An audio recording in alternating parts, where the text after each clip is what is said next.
할렐루야. 오늘 저는 함께 봉독해 올린 베드로후서 1장 5절에서 7절 말씀을 근거로 말씀의 제목을 한번 따라해 주시기 바랍니다. 인내, 소망, 그리고 행복. 인내, 소망, 그리고 행복. 네. 설교의 내용을 조금 더 요약하자면 행복하기 위한 인내와 소망이라고 표현하는 것이 더 어울릴 수도 있습니다. 사랑하는 성도 여러분, 오늘 여러분은 어떤 자리에 나오셨습니까? 12강주리 신년 축복성회에 나오신 줄 믿습니다. 주님이 주시는 축복을 깨닫고 그리고 축복을 누리기 위해서 이 자리에 나오셨는 줄 믿습니다. 12강주리 귀한 천국잔치 동안 하늘의 복을 많이 받으실 줄 믿습니다. 아멘. 자, 그런데 여러분, 이 행복이 여러분의 삶의 자리에 임하셨을 텐데 정말 여러분 행복하십니까? 목소리가 조금 작아지셨네요, 아까보다. 네. 현실의 삶 때문에 지금은 행복할 수 없을지라도 예배 자리에 나오셨기에 주님이 주신 그 복을 다시 한번 심령에 거두고 삶에서도 반드시 그 복을 성취해 나가시길 바랍니다.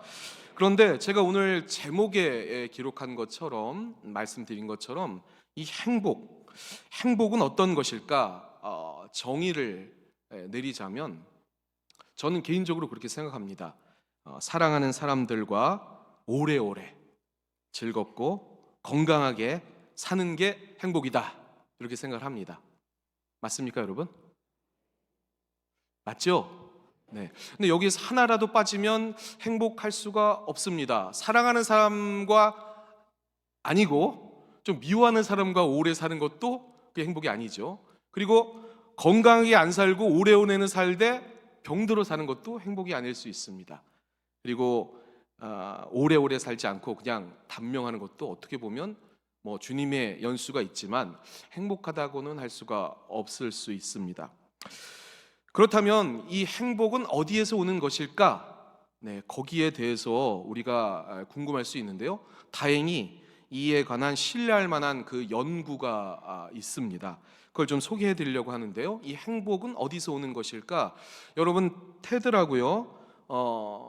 비영리 이 테크놀로지, 엔터테인먼트, 디자인, 그러니까 기술, 오락, 그리고 디자인 강연인데 그 재능 기부 형식으로 그 비영리를 추구하는 그 지적 호기심을 자극하는 18분짜리 강연이 인터넷에 나와 있습니다. 거기에 제가 한 영상을 보게 됐는데요. 제목이 뭐냐면 What makes a good life? 그러니까 좋은 삶을 는 어떻게 이루어지는 것인가? 거기에 대한 부제도 이렇게 되어 있습니다.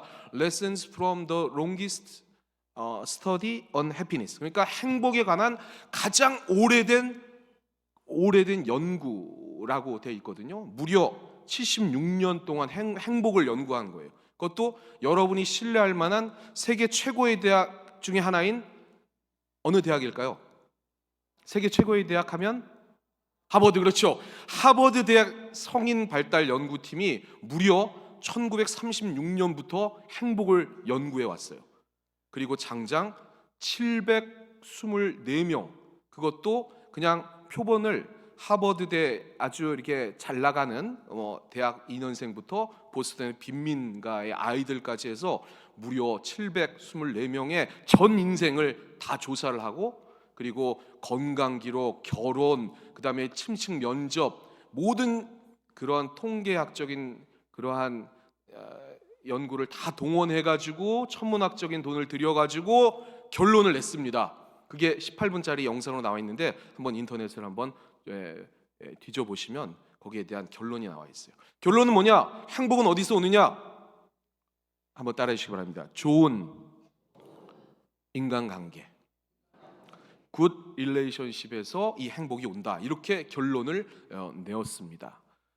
거기에 안에 세부적으로 몇 가지가 있는데, 좋은 인간관계를 맺으면 건강하게 오래 살고 행복하다고 만족한다고 얘기하지만 외로움은 삶을 단축시킨다 이렇게 되어 있습니다. 그리고 인간관계가 아주 폭넓게 양으로 하는 것이 아니라 그 관계를 맺되 아주 질적으로 자기의 흉금을 털어놓고 또 이렇게 이야기할 수 있는 사람과의 좋은 인간관계가 행복을 가져다 준다는 것입니다.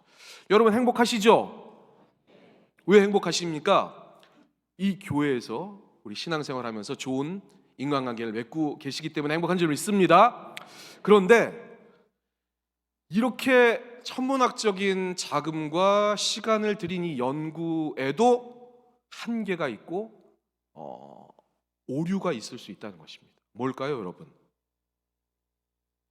이 연구는 인생의 끝, 죽음이라는 것 이후의 것을 보장하지 못한다는 그러한 오류와 한계가 있다는 것입니다. 여러분, 만약에 이렇게 세계적인 대학에서 정말 단연간에 70 몇 년 동안 천문학적인 돈을 들여서 맺은 그 결론이 좋은 인간관계인데 죽음을 담보하지 못하잖아요. 보장하지 못하잖아요. 그러면 죽음 이후에까지 있다 그러면 이거 무의미한 거 아니겠습니까? 그럴 수도 있는 건 아니겠습니까? 그래서 우리는 이 죽음 이후의 것까지 보장하는 진정한 행복을 추구해야 될 줄 믿습니다. 왜냐하면 교회 신앙생활 안 하는 사람들도요, 진중하게 물어보면 죽음 이후에 있을 것 같아요? 없을 것 같아요? 라고 물어보면 뭐라고 답을 합니까? 다 있을 것 같다고 얘기합니다. 한번 물어보세요. 교회 안 다니는 사람, 무신론자, 다른 사람들, 우리의 신앙을 무시하는 사람들도 정말 진중하게 물어보면 죽음 이후에 있을 것 같다고 얘기합니다. 왜 그러냐면 우리 하나님께서 전도서 3장 11절에 우리 같이 한번 봉독해 볼까요? 시작. 하나님이 모든 것을 지으시되 때를 따라 아름답게 하셨고 또 사람들에게는 영혼을 사모하는 마음을 주셨느니라. 그러나 하나님이 하시는 일의 시종을 사람으로 측량할 수 없게 하셨도다. 하나님이 측량할 수 없게 하셨기 때문에 우리가 모르는 것뿐이지 우리 안에는 영혼에 대한 사모를 다 가지고 있기 때문에 이 영혼에 대한 보장을 해줄 수 있는 분을 쫓아가야, 그것을 추구해야 우리는 진정한 인생에 대한 진중한 해답과 행복을 누릴 수 있다는 것입니다. 그래서 창세기 12장 2절 말씀, 우리가 잘 아는 말씀인데요, 이게 정말 중요한 말씀입니다. 우리 같이 한번 합독해 보겠습니다. 내가 너로 큰 민족을 이루고 내게 복을 주어 내 이름을 창대하게 하려니 너는 복이 될지라. 창세기에 있는 말씀이죠. 여러분, 창세기는 무슨 말씀이 기록되어 있는 것입니까? 우리 인간의 역사, 지구의 역사, 세계의 역사. 창세기는요, 하나님의 구속사입니다. 무슨 얘기냐면요, 우리 인간이 원래는 행복했어요. 그런데 스스로 하나님의 곁을 떠나서 이 죄성 때문에 박차고 나가서 불행해졌다는 것입니다. 그걸 하나님께서는 가만두지 않으시고 이 아브라함을 통한 믿음의 역사를 통해 구속사, 내가 다시 너를 행복하게 해주겠다. 왜냐하면 내가 너희들을 사랑해서 너희들과 오래오래 사랑하는 너희들과 행복하게 살고 싶기 때문이다 라는 하나님의 그 열심, 그 구속사가 바로 창세기라는 것입니다. 그래서 그 아브라함을 구별해서 택해서 너부터 시작된 그 복의 근원, 우리 개역개정에는 복 그 자체, 다시 말하면 한번 따라해 주시기 바랍니다. 복덩이, 너를 복덩이로 삼을 거야 라고 하나님께서 말씀하시는 장면이 오늘 이 본문이라는 거예요. 그걸 우리도 똑같이 해당되는 말씀으로 받아야 될 줄 믿습니다. 우리 하나님이 여러분에게 얘기하신 거예요. 너는 진짜 복덩이다. 너를 통해서 내 구속사를 이어가게 하겠다. 너를 통해서 행복을 이어가게 하겠다. 영생의 축복을 너를 통해 이어가게 하겠다. 이게 하나님의 의지라는 것입니다. 그래서 여러분이 다 복덩이이신 줄 믿습니다. 그래서 우리 옆에 계신 분들에게 이렇게 얘기하시기 바랍니다. 당신은 복덩어리입니다. 이렇게 얘기하시기 바랍니다. 당신 복덩어리입니다. 당신 복덩어리입니다. 아멘? 믿으십니까? 그 영생의 축복을 전할 그런 복덩이들이신 거예요. 그걸 믿으시길 바랍니다. 행복을 가져다 줄 통로요, 그 축복의 통로가 바로 여러분들이시라는 것입니다. 그런데 여러분, 다시 한번 질문 드리겠습니다. 사랑하는 우리 광주순복교회 성도 여러분, 그럼 여러분의 삶의 그 자리, 그 현실은 행복하십니까? 행복하세요? 한 두 분 정도는 행복하지 않다고 얘기를 하시는 것 같아요. 대답을 지금 상당히 힘드신가 봐요. 근데 여러분, 이 행복, 제가 설명을 드렸잖아요. 인내, 소망, 그리고 행복이라고 했잖아요. 행복하게 우리를 복덩이로 만들어 주셨는데 문제는 한 가지 있다는 거예요. 그게 뭐냐? 현실. 이 현실이 남아 있다는 것입니다. 그래서 이 행복의 방법, 이 현실에서 이 행복을 이어갈 수 있는 그 방법이 중요하다는 것입니다. 이를 위해서는 우리가 다시 한번 우리가 잘 알고 있는 그 영의 법칙을 다시 한번 점검해 필요가 있는데요. 첫 번째는 하나님과 좋은 관계를 맺는 게 행복한 거죠. 아멘. 그런데 두 번째, 이 행복을 깨는 요소가 있어요. 그게 뭐냐? 죄라는 거예요. 우리가 잘 알고 있는 이 죄성. 그 죄의 두 번째 본질은 뭡니까? 이 죄의 본질, 이 죄성의 본질 한번 따라해 주시기 바랍니다. 자기중심성. 자기중심성. 이게 뭐냐? 하나님과 좋은 관계를 유지해야 되는데 이 아담과 하와처럼 하나님 필요 없어, 내 삶, 내 뜻대로 할 거야 라는 자기 스스로 하나님 돼보겠다고 하는 그 정욕이라는 거예요. 이걸 끊어내는 자기 부인, 우리 예수님을 통한 그 성령의 역사가 늘 우리 현실에 있어야 하나님과 좋은 관계를 이어갈 수 있다는 거예요. 아멘. 그래서 필요한 게 뭐냐? 베드로후서 1장 4절 말씀, 오늘 본문 말씀 바로 전에 있는 아주 중요한 말씀인데요. 같이 한번 합독해 보겠습니다. 시작. 이로써 그 보배롭고 지극히 큰 약속을 우리에게 주사 이 약속으로 말미암아 너희가 정욕 때문에 세상에서 썩어질 것을 피하여 신성한 성품에 참여하는 자가 되게 하려 하셨느니라. 아멘. 정욕 때문에 세상에서 썩어질 것을 쫓으려는 그 본성, 이 본성을 우리 현실에서 끊어내는 것, 그게 중요하다는 거예요. 그래야 우리의 삶이 행복하다는 것입니다. 그게 바로 우리 이번 축복성의 주제인 인내와 소망이라는 것입니다. 그래서 세 번째 한번 따라해 주시기 바랍니다. 인내. 이번 축복성의 주제 말씀이 로마서 5장 4절 말씀입니다. 인내는 연단은 소망을 이루는 줄 알미로다. 제가 강조하고자 하는 단어가 뭐냐면 인내, 연단, 소망, 이 과정인데요. 그걸 어떻게 우리가 얻어 누릴 수 있느냐? 중요한 단어는요, 알미라는 것입니다. 그래서 이 오늘 본문 말씀 베드로후서 1장에 제일 강조되는 말씀이 뭐냐면요, 알미입니다. 이 에피그노시스, 이성적인 어떤 그러한 지식으로 아는 게 아니고요, 인격 대 인격으로, 우리 주님과 인격 대 인격으로 체득되는 완전한 지식, 그것이 알미입니다. 이 알미 있어야 우리의 삶이 하나님과 제대로 된 소통을 통한 진정한 이 땅에서의 행복을, 아직 주님이 천국을 시작하셨지만 완성되어 있지 않기 때문에 우리가 단단히 붙잡고 행복할 수 있다는 것입니다. 베드로후서 1장에도 보면 1장 2절에도 보면 주 예수를 알므로, 3절에도 보면 부르신 이를 알므로 말미암아, 8절에도 보면 이것을 알고, 12절에도 보면 너희에게 알게 한 것은, 16절에도 보면 주 예수 그리스도를 알기에 게으르지 않고, 이렇게 돼 있다는 것입니다. 우리 주님을 알아가시는데 최선을 다하신 여러분 되시길 바랍니다. 그래서 오늘 본문 말씀도요, 다시 한번 신중하게 그리고 한 목소리로 크게 한번 다시 한 번만 봉독해 보겠습니다. 베드로후서 1장 5절에서 7절 말씀입니다. 같이 한번 봉독해 보겠습니다.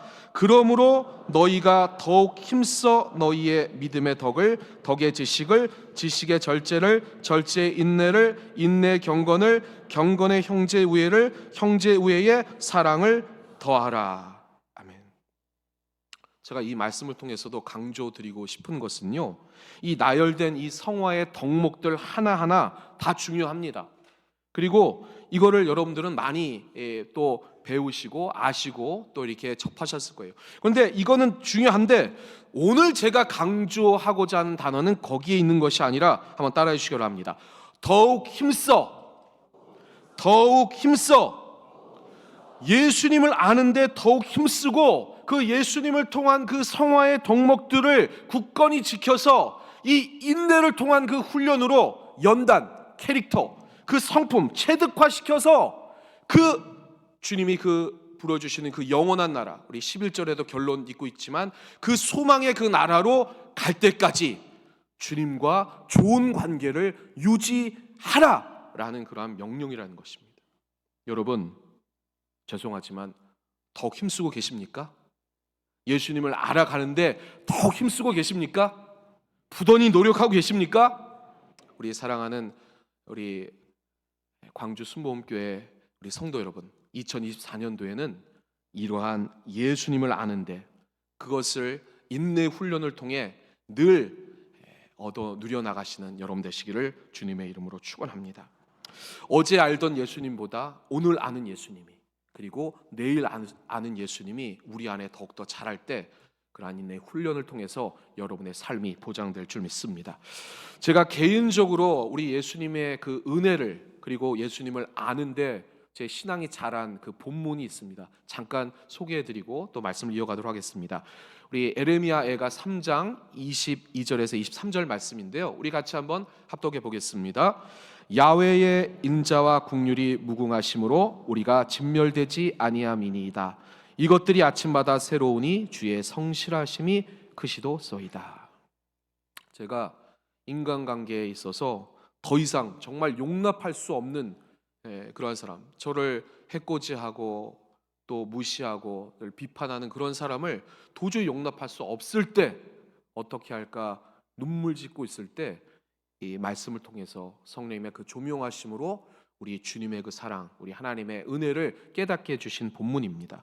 여기에 보면 이렇게 돼 있습니다. 야훼 인자가 와 국률이 무궁하시다, 무한하시다라는 얘기. 여러분, 세상은 어떻습니까? 이 조그만한 이런 손톱만큼의 권세와 권력만 가지고 있어도요, 우리가 조그마한 실수해도 우리 어떻게 합니까? 무시하고 깔보고 짓밟고 그러지 않습니까, 여러분? 세상 그렇습니다. 거기에 아파하고 힘들어하고 그 환난 때문에 눈물 짓는 데가 얼마나 많습니까? 그런데요, 우리 주님은 그러한 저희들을 전능하심에도 불구하고 인자와 긍휼이 무궁하시기 때문에 우리를 실수 조금이라도 하면 용납하지 못하는 그 세상이 아니라 끝까지 참으신다는 거예요. 그래서 우리를 진멸하지 않으시고 우리를 아침마다 새롭게 봐주신다는 것입니다. 그래서 제가 그 용납 못할 그 사람을 볼 때 저는 그렇게 생각을 했어요. 아, 저 사람보다 그래도 나는 낫다. 나는 괜찮은 죄인이다. 나는 몹쓸 죄인이 아니다. 저 사람보다 난 낫지 라고 생각을 했는데 우리 하나님이 얘기해 주셔요. 너는 진짜 몹쓸 죄인이다, 이렇게 말씀을 해주셨어요. 아, 그렇구나. 저 사람보다 나은 인간이 아니고 나도 저 사람과 똑같은 몹쓸 죄인이구나. 하나님의 진노하심, 하나님이 봐주시지 않으면 그냥 바로 진멸되는 그러한 어리석고 추악한 죄인이구나. 그런데도 불구하고 아침마다 새롭게 나를 새로운 시각으로 봐주셨구나. 그러니 나도 저 사람을 그렇게 하나님의 눈으로 봐줘야 되겠다, 이렇게 마음 먹고 그러한 환난과 그러한 어려움에서 극복하고 그 사람을 용납한 적이 있습니다. 여러분도 여기에 용납 못할 분 계십니까? 나는 저 사람하고는 도저히 신앙생활 못해 하는 분 계신가요? 여기는 없으시구나. 우리 광주 순복음교회는 다 사랑이 많으신가 봐요. 다 이해하고 사랑하고 용납할 사람 아무도 없죠? 목소리가 조금 작으신 것 같은데 한 두 분 정도는 나는 저 사람하고는 신앙생활 정말 못하겠어요. 진짜 저 사람이 떠나든 내가 떠나든 해야 될 것 같아요. 이런 분 두 분 정도는 계신 것 같은데 오늘 이 말씀이 위로가 되셔서 은혜가 되셔서 주님의 그 용납하심과 그 긍휼하심을 통해서 그 사람을 이해하시고 사랑하시는 여러분 되시길 바랍니다. 그러한 인내의 훈련을 통해서 다시 한번 주님과의 그 좋은 관계를 주님이 부르시는 그날까지 유지하시고 이 행복한 신앙 여정 살아가신 여러분 되시기를 주님의 이름으로 축원합니다. 두 번째 기둥이 있는데요. 이 현실에 이 행복하지 못한 이 현실을 세워나갈 두 번째 기둥, 우리 이 축복성의 주제인 한번 따라해 주시기 바랍니다. 소망. 자, 여러분, 우리가 예수님을 아는 것보다 더 힘쓰는 것이 있으시죠? 우리가 예수님을 아는데 최선을 다하고 주님 한 분만으로 만족합니다 라고 말은 하지만 우리가 현실의 삶에 발을 딛고 있기 때문에 집착해 나가는 것들이 있어요. 그런데 이걸 뭐라고 베드로서 1장 4절에 기록했냐면 한번 따라해 주시기 바랍니다. 썩어질 것. 그 집착하는 것들은요, 하나님 나라 공항 심사대에 통과하지 못하는 그러한 썩어질 것들이라는 거예요. 물질, 명예, 심지어는 우리 몸뚱이, 이 건강, 이 자체도 썩어질 것이라는 것입니다. 이런 것들 때문에 하나님과의 좋은 관계가 끊어진다는 것입니다. 그래서 창세기 3장 19절 하반절에는 이렇게 돼 있죠. 우리 여러분이 잘 아시는 말씀인데요. 우리 봉독해 보겠습니다. 너는 흙이니 흙으로 돌아갈 것이니라 하시니라. 정말 마음에 새겨야 합니다. 우리가 소중히 여기는 것들, 이 몸뚱이 자체도 이 땅의 것은 흙으로 돌아가는 것입니다. 이것이 명백한 진리라는 것입니다. 그래서요, 여러분, 우리 순복음 신앙에서요, 한번 우리가 다시 한번 재점검, 재해석해야 될 필요가 이 시점에 있는 게 있는데요. 로마서 8장 우리 18절 말씀 같이 한번 합독해 보겠습니다. 시작. 생각하건대 현재의 고난은 장차 우리에게 나타날 영광과 비교할 수 없도다. 우리 순복음 신앙의 대표적인 그 오중복음 중에 빛나는 보석 같은 우리 원로 목사님, 우리 조영규 목사님이 강조하신 이 축복의 복음, 얼마나 위대한 복음입니까? 그런데 이 복음을 세상적으로 왜곡하고 더 강조한 나머지 이 썩어질 것에 집착하는 그 유혹에 쓰러질 때가 많다는 거예요. 이 축복을 세상적인 것들과 혼합하고 오용하고 그것에만 집중하면 이 축복의 신앙이 왜곡될 수 있다는 거예요. 그걸 우리는 더 빛나게 해야 될 줄 믿습니다. 그 더 빛나게 해야 되는 게 뭐냐? 한번 따라해 주시기 바랍니다. 재림의 복음. 부활의 복음이라는 거예요. 파라볼로노이라는 말이 있습니다. 이게 뭐냐면요, 위협을 무릅쓰는 자라는 뜻입니다. 이 초대 기독교가요, 흥왕하고 성장하고 부흥했습니다. 그런데 그렇게 부흥하다 보니까 황제 숭배를 하고 있던 로마 당국과 충돌하게 됐어요. 그리고 박해를 받다가 심지어는 순교하는 사람까지 나오게 됐습니다. 그러한 순교를 하는 그런 박해 상황에도 이 기독교 신앙이 더욱더 흥황하고 나중에는 기독교가 공인, 로마의 국교로 공인되는 데까지 결정적인 그러한 성장의 이 배경이 되었던 이 그러한 사건이 있었는데요. 그러한 은혜가 있었는데요. 이 파라볼로노이라는 단어에 함축되어 있습니다. 위협을 무릅쓰는 자. 이 로마에 여러 번의 그러한 전염병이 있어서 수많은 사람들이 죽었습니다. 그런데 우리가 코로나 시대를 겪었잖아요. 초기에 어땠죠? 마스크를 사기 위해서도 그냥 막 100m, 200m 줄을 서지 않았습니까? 풍기 현상을 믿고 그냥 당장 죽을 것 같은 그 세월을 우리가 보냈지 않습니까? 그런 전염병이 창궐했어요. 다들 다 도망갔습니다. 뭐 황제고 권력자고 귀족이고 평민이고 할 것 없이 그 전염병을 피해서 다 도망갔는데 이 기독교인들만은, 이 초기 기독교인들만은 그 전염병 걸린 그 환자에게 가서 그들을 위로하고 그들을 치료해주고 심지어는 목숨까지도 내어 던지면서 그들을 품에 안았다는 거예요. 그래서 얘기한 겁니다. 저들이 누구이기에 위협을 무릅쓰는가? 아니, 저들이 누구이기에 위협을 저렇게까지 무릅쓰는 자들인가? 그게 바로 본론노이예요. 왜 그랬습니까? 그들 안에 더욱 빛나는 재림의 신앙이 든든히 기초를 잡고 있었기 때문이죠. 그래서 여러분, 우리 순복음 신앙에도요, 삼중 축복, 영혼이 뭔지 아니겠습니까? 영혼이 잘 돼야 범사가 형통하고 강건한 건 아니겠어요? 아멘? 대학 들어가기 위해서 1년 동안 고3은 저 고등부 예배는 대학 들어가서 다시 드리겠습니다. 이렇게 얘기하시는 분들이 저쪽에 있다는 거예요. 그럼 그 자녀는 취업할 때는 어떻게 되겠습니까? 승진할 때는요, 교회 안 나오고 공부하겠죠. 그러면 안 된다는 거죠. 영혼이 잘 되는 게 먼저라는 것입니다. 이 요한 1서 요한 3서 2장 2절 말씀도 가이오가 순회 전도자를 잘 대접하는 것을 사도 요한이 듣고, 야, 네 영혼이 정말 잘 되었으니까 범사도 형통하고 강건의 축복도 내가 간구할게 라는 게 이 요한 3서 2절 말씀 아니겠습니까? 우리의 영혼이 먼저라는 것이죠. 이 오중복음도 전에 말씀드린 것처럼 중생의 복음, 성령 충만의 복음, 신유 축복, 재림의 그 복음이 자리 잡고 있어야 된다는 것입니다. 우리 여러분의 순복음 신앙에 꽉 밑바탕에 자리 잡고 있어야 축복의 복음이 더 빛날 수 있다는 것입니다. 아멘. 7대 신앙도 그렇죠. 뭐 가로땅 병다나 그렇잖아요.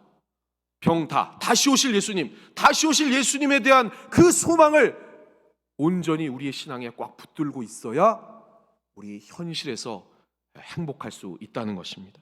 절대 긍정, 절대 감사도, 우리 이용훈 당회장님이 늘 말씀하신 이 절대 긍정, 절대 감사도 더욱더 플러스 인생, 우리가 천국에 가는 그 소망이 있기 때문에 우리가 절대 긍정, 절대 감사할 수 있다는 것입니다. 이 소망의 이 신앙으로 여러분의 2024년도가 더욱더 빛나시기를 주님의 이름으로 축원합니다. 사도 바울이 이렇게 말씀했습니다. 고린도전서 15장 19절 말씀입니다. 우리 같이 한번 합독해 보겠습니다. 만일 그리스도 안에서 우리가 바라는 것이 다만 이 세상 살 뿐이면 모든 사람 가운데 우리가 더욱 불쌍한 자리라. 사랑하는 우리 광주 순복음교회 우리 성도 여러분, 사도 바울이 말한 것처럼 이 세상 살 뿐이면 우리는 이 세상에서 가장 비천하고 어리석고 그리고 못난 사람들입니다. 그러나 그렇지 않다면 이 세상뿐이 아니라 주님이 예비하신 그 영생의 그러한 비밀이 우리 삶에 내재되어 있다면, 그리고 보장되어 있다면 여러분은 아주 보배롭고 소중하고 존귀한 그러한 분들이신 줄 믿습니다. 아멘. 믿으시면 아멘. 우리 옆에 계신 분들에게 이렇게 말씀해 주시기 바랍니다. 당신은 하나님 나라의 왕자요 공주입니다. 당신 하나님 나라의 왕자요 공주입니다. 그만큼 보배롭고 소중한 존재라는 거예요. 그걸 믿으신 여러분 되시길 바랍니다. 믿으시면 아멘. 그런데 여러분뿐만이 아니라 옆에 계신 분들도 그렇다는 것을 늘 기억하시길 바랍니다. 그렇기 때문에 그 사람을 용납하고 사랑하는 줄 믿습니다. 더 이상 용납 못할 그러한 우리 동료들은 없으실 줄 믿습니다. 2024년도에는 그러한 사랑의 띠로 묶어져서 늘 하나님 그 은혜의 십자가 붙들고 믿음으로 전진하시기를 다시 한번 주님의 이름으로 부탁을 드리겠습니다. 한번 따라해 주시기 바랍니다. 신성한 성품. 이 베드로후서 1장 4절 말씀, 썩어질 것을 피하여 신성한 성품, 다시 말하면 신의 성품에 참여하는 자가 될 수 있도록 우리 주님을 더욱 뜨겁게 알아가시기를 바라고요. 이 신성한 성품, 신성한 성품이니까 여러분이 진짜 하나님 나라의 왕 같은 제사장, 왕자요, 공주인 것을 진정으로 믿으시길 바랍니다. 욥기 36장 5절 말씀이 있는데요, 제가 신앙적으로 조금 더 성숙할 수 있도록 하나님이 저에게 주신 말씀이니까 한번 소개를 드리도록 하겠습니다. 우리 같이 한번 합독해 보겠습니다. 시작. 하나님은 능하시나 아무도 멸시하지 아니하시며 그의 지혜가 무궁하사. 제가 이 말씀을 언제 받았냐면요, 제가 이제 설교를 하는 설교자이지 않습니까? 사랑하세요, 용납하세요, 그리고 더욱더 뜨겁게 이해하시고 화목하세요, 이렇게 늘 설교를 하는데 제가 안 되는 현실의 그러한 부분이 있었어요. 그게 어디서 안 됐을까요? 어디서? 가정에서 잘 안 되더라고요. 아침에 새벽같이 나갔다가 늦게 들어오고 피곤하니까 이제 막 애들이 어렸을 때 아빠 놀아줘 막 그럴 때 저리 가 설교해야 돼, 설교 준비해야 돼 막 이러고 조금 잘 놀아주지도 못하고 아이들을 잘 케어를 잘 못한 그러한 자책의 그런 마음들이 있었어요. 그래가지고 하나님 앞에 기도를 했어요. 하나님, 제가 설교자인데 왜 저는 이러한 모습으로 피곤하다는 핑계로 제 가족을 이렇게 돌보지 못할까요? 때로는 무시하기도 하고 용납하지도 못하고 이거 어떻게 해야 될까요? 라고 할 때 하나님께서 이 말씀을 주셨어요. 하나님은 능하시나 아무도 멸시하지 않으세요. 하나님은 전능하시다는 거예요. 전에 말씀하신 예레미야가 3장 23절 23절 말씀처럼. 그런데 그 전능하시고 제일 위대하신 그 하나님이 어떠시다고요? 아무도 멸시하지 않는다. 다시 말하면 모든 사람을 존중한다라는 거죠. 그래서 저한테 말씀하시더라고요. 너도 네 자녀를 존중해라 라고 말씀하셨어요. 제가 이 말씀을 받고요, 제가 자녀들에게 존댓말을 쓰기 시작했습니다. 그렇게 하다 보니까요, 진짜 하나님이 은혜를 주시더라고요. 그 영혼을 사랑하게 되고, 물론 지금도 물론 또 한계는 있지만 그래도 좀 나아졌다는 것입니다. 혹시나 가정에 화목하지 못한 또 불화한 가정이 있으면 이 말씀을 한번 깊이 묵상하시면서 주님께 은혜 달라고 하시면서 한번 존댓말을 한번 써보시기 바랍니다. 주님이 반드시 2024년도에는 가정을 화목하게 해주실 줄 믿습니다. 그리고 우리 광주 수모님께서도요, 더 사랑을, 물론 아주 정말 우리 광주 지역에서는 제일 사랑이 많은 공동체이지만 더 사랑을 뜨겁게 하시려면 우리 서로 간에 존댓말을 쓰세요. 야, 김 집사 이리 와봐, 이렇게 하지 마시고 우리 김 집사님 잠깐 이쪽으로 오세요, 이렇게 얘기하시고, 우리 아이들에게도 야 하나 이렇게 얘기하지 마시고 우리 하은 친구 이쪽으로 오세요, 이렇게 한번 존댓말을 쓰시면 주님께서 이 말을 통해 은혜 주실 줄 믿습니다. 그렇게 존중히 여기시는, 왜냐하면 다 고귀하고 보배롭고 소중한 신성한 성품을 가진 존귀한 자이시기 때문입니다. 그러한 소망 안에서 하나님의 나라에 정말 든든한 하나님의 일꾼 되시기를 주님의 이름으로 부탁을 드리겠습니다. 아멘. 이렇게 말씀을 드리니까요, 우리 성도님들이 이렇게 얘기하실 수 있어요. 아니 목사님, 2024년도 축복을 받으려고 하는데 축복받는 게 되게 힘드네요. 뭐 이렇게 많이 노력도 해야 되고 이렇게 힘써야 되는 거예요. 아우 너무 힘들다, 이렇게 말씀하시는 분이 저쪽에 계실 수 있는데요, 제가 왜 그러냐면요, 여러분이 하나님이 여러분에게 맡겨주신 귀한 영혼들이 있잖아요. 여러분은 왕같은 제사장, 다시 말하면 하나님 나라의 왕자 공주입니다. 그러면 그 책임이 있다는 거예요. 맡겨진 그러한 영혼들이 있다는 거예요. 그러니 한 나라의 왕세자라면, 여러분 왕세자 되기 위해서는 뭘 하죠? 세자 수업을 받잖아요. 그게 쉽습니까? 어렵습니까? 무기도 연습을 해야 되고, 무슨 사서 오경 막 이런 것도 해야 되고, 정치학도 공부해야 되고, 여러 가지 다 공부해야 되잖아요.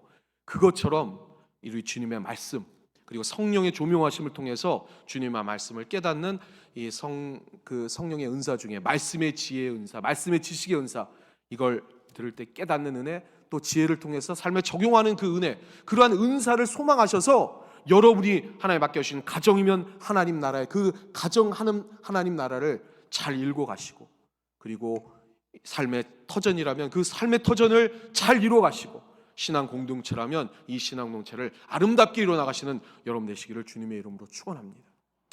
이 성경에 나오는 역사서들이 있잖아요. 역사서들, 열왕기상하, 역대상하, 거기에 보면 하나님이 왜 그런 역사서를 기록했냐면 이 왕을 통한, 이 리더십을 통한 하나님의 그 나라, 하나님이 세우신 그 하나님 나라가 어떻다는 것을 보여주시기 위해서 그렇다는 거예요.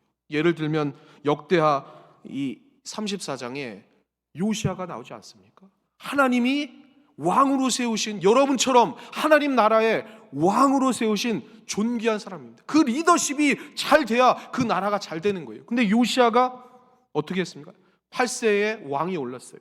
그리고 10세에 하나님을 스스로 찾았다고 얘기를 하고 있어요. 그래서 산당을 제거했어요. 바알 산당을 제거했습니다. 그 당시 바알은 뭡니까? 풍요의 신이에요. 지금 말하면 물질입니다. 물질을 배격했다는 거예요. 그리고 그 몰렉, 인신 공양, 자기의 부를 위해서, 행복을 위해서 자녀까지도 그 제사로 던지는 그 쾌락주의와 그런 개인주의, 그리고 자기 중심주의, 이런 것들을 다 배격했던 게 요시아란 말이에요. 그리고 24세 때 예배를 확립했어요. 성전을 수리하면서 율법책을 발견했고, 그리고 그것을 통해서 전 이스라엘을 회개시키고 하나님 앞에 바로 서며 유월절을 다시 한번 철저히 지키고, 그리고 예배를 회복하는 데 최선을 다한 게 바로 이 요시아의 개혁이라는 거예요. 그게 여러분이 해야 될 줄 믿습니다. 2024년도에 여러분의 가정을 물질주의에서부터 지켜내시기를 바랍니다. 쾌락주의, 개인주의에서부터 지켜내시기 바랍니다. 이 사회가 점점 더 가족에서부터, 지금은 어떤 단어 쓰고 있습니까? 핵 개인 시대잖아요. 핵 개인, 이게 지금 우리 사회를 휩쓸고 있습니다. 혼자 밥 먹고, 혼자 술 먹고, 혼자 영화 보고, 혼자 살고, 이 세대에 맞서 전에 말씀드렸던 것처럼 공동체, 서로의 관계를 더욱더 튼튼히 좋은 관계를 유지할 때만 우리는 행복하게 살 수 있는, 이 하버드 대학 연구 결과뿐만이 아니라 성경이 언급하고 있는 그 하나님과의 좋은 관계와 그 사랑을 통한 이 우리 이웃과의 그 관계를 돈독히 할 때만 우리는 행복할 수 있다는 것입니다. 그걸 여러분들이 철저하게 지키셔야 된다는 거예요. 왜냐하면 여러분들은 하나님 나라의 보배롭고 존귀한 왕자이자 공주의 책임과 직무를 가지고 있기 때문이라는 겁니다. 그 사명을 지키셔서 주님의 그 나라를 소망하시면서 이 현실에 발을 딛고 살지만 주님이 부르시는 그날, 천국이 완성되는 그날까지 행복한 삶을 누리시는 여러분 되시기를 주님의 이름으로 축원합니다. 오늘 본문 말씀의 마지막, 원래는 1절부터 11절인데 짧게 하느라고 5절, 6절, 7절이었는데 결론 말씀은 11절입니다. 11절 말씀을 우리 다 같이 큰 목소리로 합독하고 오늘 말씀을 마치도록 하겠습니다. 시작. 이같이 하면 우리 주 곧 구주 예수 그리스도의 영원한 나라에 들어감을 넉넉히 너희에게 주시리라. 아멘. 우리는 하나님께서 행복하게 지어주신 보배롭고 소중한 존재입니다. 그러나 이 땅의 현실의 삶이 녹록지 않기에 인내라는 이 기둥을 통해서, 소망이라는 기둥을 통해서 주님과의 좋은 관계를 이어가시고 주님이 부르시는 그날까지 이 소망을 통해 하나님 나라에 들어감을 넉넉히 받으시는 우리 광주 순복음교회 귀한 성도들 되시기를 주님의 이름으로 축원합니다. 축원합니다.